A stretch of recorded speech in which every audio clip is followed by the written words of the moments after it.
सूरतुल अनकबूत का दूसरा रुकू जिसकी आयत यहाँ पर तिलावत की गई है, आयत नंबर 14 से आयत नंबर 12 तक आज का दर्स इंशाअल्लाह शामिल रहेगा। मज़कूरा आयत में जो तिलावत की गई है यहाँ पर, उनमें अल्लाह रब्बुल आलमीन ने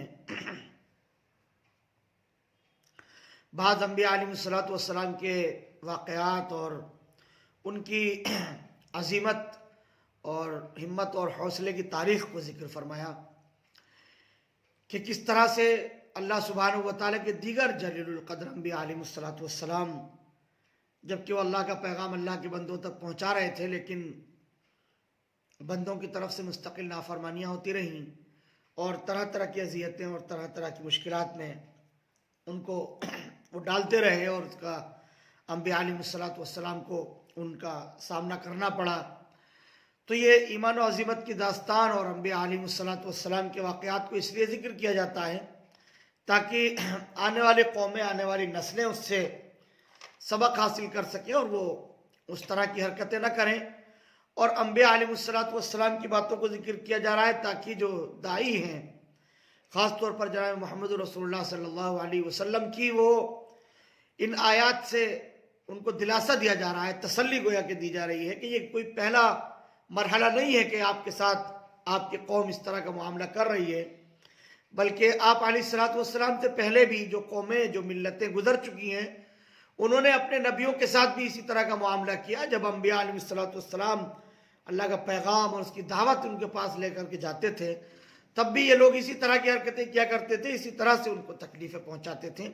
गोया दिलासा दिया गया कि ये तो इनका वतीरा है, ये तो इस तरह से करते चले आए हैं, उसके नतीजे में हम इज़्ज़त और सरबुलंदी आता करते हैं और एक वक्त आएगा कि लोग आपकी इत्तिबा करेंगे, आपकी पैरवी करेंगे, आपकी बातों को तस्लीम करेंगे, मानेंगे, आप पर ईमान लाएंगे और इज़्ज़त और सरबुलंदी अहले ईमान ही को हासिल होकर के रहेगी।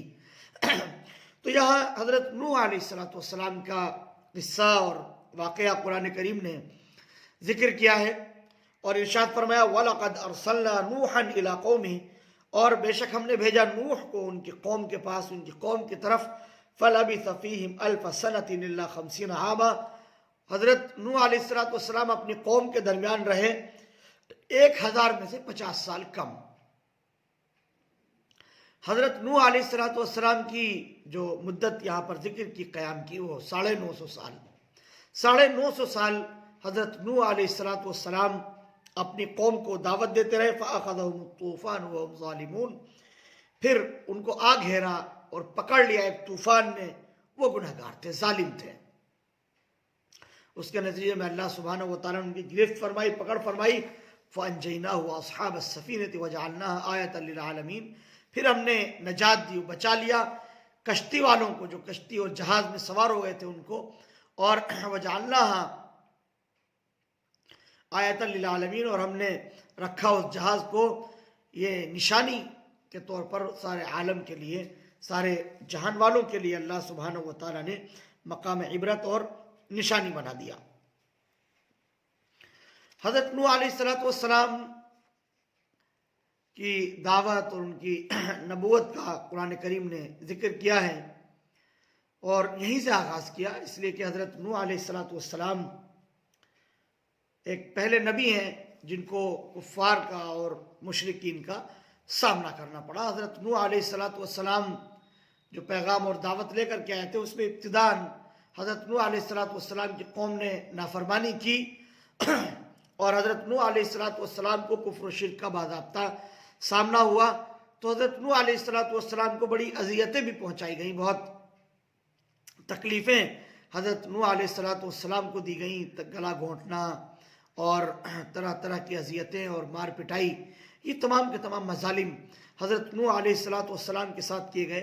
नूह अलैहिस्सलाम उनको बर्दाश्त करते रहे, उनको सहते रहे, अल्लाह के हुक्म की इताअत और उसकी ताबेदारी में कि अल्लाह का हुक्म है, अल्लाह की तरफ से वो नबी और पैगम्बर बना करके भेजे गए, तो अल्लाह का पैगाम अल्लाह के बंदों तक पहुँचाने का वो काम बखूबी अंजाम देते रहे। 950 साल तक हज़रत नूह अलैहिस्सलाम की दावत का कुरान करीम ने जिक्र किया है।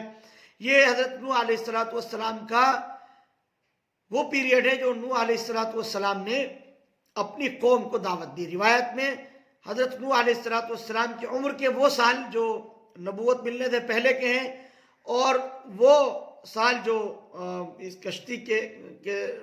कश्ती वालों को नजात दिए जाने के बाद का जो वक्त और अरसा है वो इसके अंदर जिक्र नहीं है, बल्कि 950 साल नबूवत का अरसा है। गोया उम्र हज़रत नूह अलैहिस्सलाम की इससे भी ज़्यादा हुई थी। तो इतना तवील अरसा हज़रत नूह अलैहिस्सलाम का गुजरा और उन्होंने अपनी कौम को दावत दी।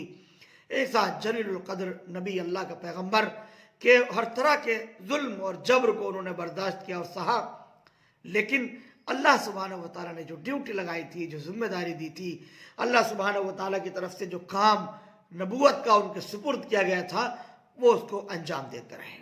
कैसा दिलासा दिया, कैसी तसल्ली दी अल्लाह के नबी सल्लल्लाहु अलैहि वसल्लम को कि आपका अरसा ये बहुत मुख्तसर है बिलमुकाबिल हज़रत नूह अलैहिस्सलाम के अरसा नबूवत के बड़ा लंबा अरसा हज़रत नूह अलैहिस्सलाम का ऐसा गुजरा कि वो अपनी कौम के दरमियान रहे और कौम ने उनके साथ में बदसलूकियाँ की। फ़अख़ज़हुमुत तूफ़ान वहुम ज़ालिमून। अल्लाह सुब्हानहू व तआला ने यहाँ पर अज़ाब का जिक्र फरमाया कि उनको अज़ाब ने आ घेरा, तूफ़ान की सूरत में वो जुल्म करने वाले थे।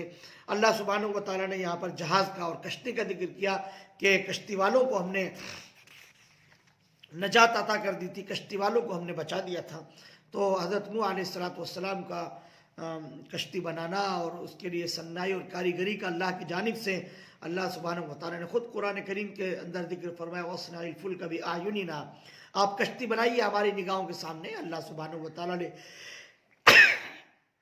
वो फ़न हज़रत नूह अलैहिस्सलाम को सिखा दिया था कि कश्ती किस तरह से बनाई जाएगी। हालांकि लोग मजाक उड़ाया करते थे, तफरीह किया करते थे कि क्या खुश्की में कश्ती को चलाओगे, यहाँ तो पानी का नामो निशान नहीं है, दूर दूर तक पानी नहीं है, आप कश्ती चलाने की बात करते हैं। तो ये भी इस्तेहज़ा किया करते थे, मजाक उड़ाया करते थे हज़रत नूह अलैहिस्सलाम का। लेकिन अल्लाह पाक ने उसको मक़ाम इबरत बनाया और तूफ़ान अल्लाह सुब्हानहू व तआला ने भेजा तो आसमान से पानी नाजिल होता था और ज़मीन से चश्मे और चोए उबलते थे और पानी पानी रोए ज़मीन पर हो गया। हज़रत नूह अलैहिस्सलाम की कौम को तूफ़ान के ज़रिए से अल्लाह पाक ने हलाक फरमा दिया और कश्ती वालों को बचा लिया जो ईमान ले आए थे हज़रत नूह अलैहिस्सलाम पर। और चरिंद परिंद में तमाम मखलूक़ात को जमा करने का हज़रत नूह अलैहिस्सलाम को हुक्म दिया और जोड़े जोड़े हज़रत नूह अलैहिस्सलाम ने अपनी कश्ती और अपने जहाज़ के अंदर सवार किए, जिनको अल्लाह रब्बुल आलमीन ने नजात अता फरमाई। वो नजात पा गए, वो बचा लिए गए और बाकी तमाम के तमाम इंसान हलाक कर दिए गए। आदम सानी भी हज़रत नूह अलैहिस्सलाम को कहा जाता है कि वो दूसरे आदम हैं। एक आदम अलैहिस्सलाम से नस्ल इंसानी चली थी, फिर सबको गर्क किया गया और उनको बचा लिया गया जो हज़रत नूह अलैहिस्सलाम की कश्ती के अंदर सवार थे। इसलिए आदम सानी हज़रत नूह अलैहिस्सलाम को कहा जाता है। अल्लाह सुब्हानहू व तआला ने उसको निशानी और मकाम इबरत बनाया कि किस तरह से अल्लाह सुब्हानहू व तआला महफूज रखते हैं और किस तरह से बचाते हैं। इसीलिए फरमाया कि वजअलना आयतल लिल आलमीन, और हमने उस जहाज़ को निशानी बना दिया सारे आलमों के लिए कि किस तरह से अल्लाह सुब्हानहू व तआला उसको महफूज रखते हैं, बचाते हैं, और किस तरह से अल्लाह सुब्हानहू व तआला ने अपने जलीलुल क़द्र पैगम्बर को उसको बनाने का तरीक़ा और ढंग और सलीक़ा सिखाया कि किस तरह से। अभी कुछ दिनों पहले एक फ़ोटो, एक स्केच वायरल हुआ था जिसके बारे में दावा किया गया था कि हज़रत नूह अलैहिस्सलाम की कश्ती है, उसकी जो कारीगरी थी, जिस तरह से बिल्डिंगें उसके अंदर बनाई गई थी और जिस तरह से कीलें उसके अंदर ठोकी गई थी और लकड़ियाँ जिस तरह से उसकी मजबूत और पुख्ता थी और कितने बेहतरीन तरीके से उसको बनाया गया था, वो यकीनन माहिरीन ही का काम है कि वो इस तरह से उसको जोड़ पाते और उसको बना पाते। अल्लाह सुब्हानहू व तआला ने खुसूसी तौर पर हज़रत नूह अलैहिस्सलाम को सिखाया था, तो नूह अलैहिस्सलाम ने उस कश्ती को बनाया था। अल्लाह सुब्हानहू व तआला ने उसको मकाम इबरत बनाया कि उसका तज़किरा भी सारी दुनिया तक, रहती दुनिया तक जारी फरमा दिया कि लोग उसका तज़किरा करते हैं कि हज़रत नूह अलैहिस्सलाम की कश्ती में जो मखलूक अल्लाह सुब्हानहू व तआला की सवार हुई उसको अल्लाह रब्बुल आलमीन ने महफूज रख लिया और बचा लिया, बाकी सबको हलाक कर दिया गया। ये हज़रत नूह अलैहिस्सलाम का जिक्र किया कुरान करीम ने मज़कूरा आयात के अंदर। फिर उसके बाद हज़रत इब्राहीम अलैहिस्सलाम का जिक्र है, व इब्राहीम इज़ क़ाल लिक़ौमिही अब्दुल्लाह वत्तक़ूह, और इब्राहीम अलैहिस्सलाम जबकि उन्होंने अपनी कौम को दावत दी कि एक अल्लाह की इबादत करो, वत्तक़ूह, और अल्लाह ही से डरते रहो। हज़रत इब्राहीम अलैहिस्सलाम ने अपने कौम को इस बात की तरफ दावत दी कि वो लोगों को डराएं और बुलाएं एक अल्लाह की तरफ। ज़ालिकुम खैरुल लकुम इन कुंतुम तालमून, ये तुम्हारे लिए बेहतर है अगर तुम हक़ को समझते हो, अगर तुम जानते हो। तो यही बात असल है, यही हक़ है। इन्नमा ताबुदून मिन दूनिल्लाहि औसाना व तख़लुक़ून इफ़का, तुम पूछते हो अल्लाह के सिवा जो है वो बुतों को और थानों को और झूठी बातें बनाते हो। इन्नल्लज़ीना ताबुदून मिन दूनिल्लाहि ला यमलिकूना लकुम रिज़्क़ा, बेशक अल्लाह को छोड़कर जिनको तुम पुकार रहे हो वो तुम्हारे रिज़्क़ के भी मालिक नहीं है।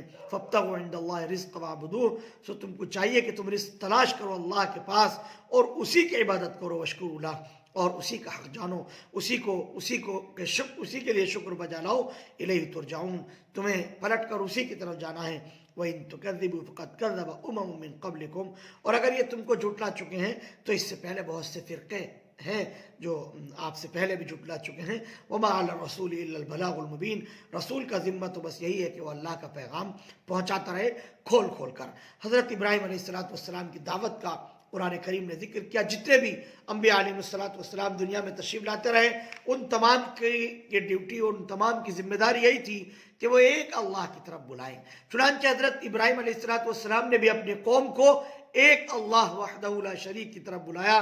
फरमाया लिक़ौमिही अब्दुल्लाह वत्तक़ू, अल्लाह की इबादत करो, अल्लाह ही से डरो, ये दावत दी हज़रत इब्राहीम अलैहिस्सलाम ने। और फरमाया ज़ालिकुम खैरुल लकुम इन कुंतुम तालमून, ये तुम्हारे लिए बेहतर है अगर तुम जान लो। अगर तुम हक़ को पहचान सकते हो तो इसको पहचानो।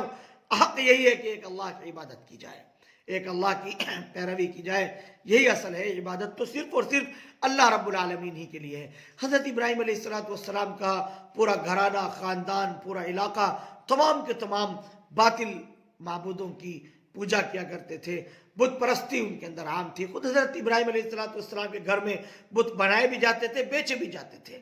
ऐसे में अल्लाह सुब्हानहू व तआला ने हज़रत इब्राहीम अलैहिस्सलाम को तौहीद सुझाई और वहदानियत हज़रत इब्राहीम अलैहिस्सलाम की समझ में आई। तो हज़रत इब्राहीम अलैहिस्सलाम ने सारे बुतों को पाश पाश करके अपनी कौम के सामने पैगाम रख दिया, अपने घर में अपने वालिद, अपने ख़ानदान वालों के सामने पैगाम रखा, एक अल्लाह की इबादत करो, उसी से डरो। अगर तुम हक़ को पहचानते हो और जानते हो तो अल्लाह ही है जो इबादत के लायक और इबादत के काबिल है। खुली दावत हज़रत इब्राहीम अलैहिस्सलाम ने अपने घर वालों को और अपने कौम के लोगों को दी। इन्नमा ताबुदून मिन दूनिल्लाहि औसाना, ये अल्लाह को छोड़कर जो तुमने बुत तराश लिए हैं और जो जिसकी भी तुम इबादत कर रहे हो गैरुल्लाह, अल्लाह के अलावा, वो तमाम का तमाम तुम्हारा खुद तराशिदा है, वो तुमने खुद घड़ा है, झूठी बातें हैं जो तुम चाहे वो मूर्तियों को पूज रहे हो, चाहे तुम तस्वीरों को पूज रहे हो, और चाहे तुमने अपने आप से किसी भी चीज़ की तिमसाल बना ली है, उसकी शक्ल शबीह तुमने इख्तियार कर ली है, बना ली है।